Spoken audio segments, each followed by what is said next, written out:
Everyone knows the importance of mixing paint really well before you apply it to the wall or ceiling, and this is how most do-it-yourselfers mix paint with a paint stick.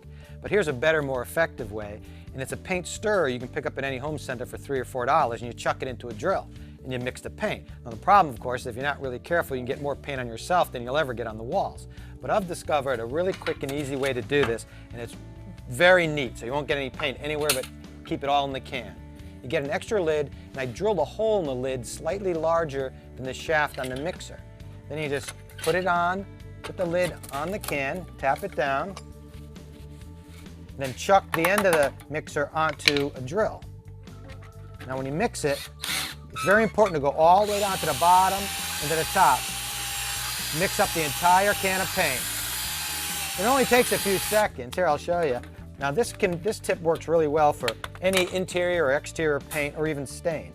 When you pop this off, now that was just 10 or 15 seconds, and you see how well it got mixed. So you can imagine after 2 minutes or so.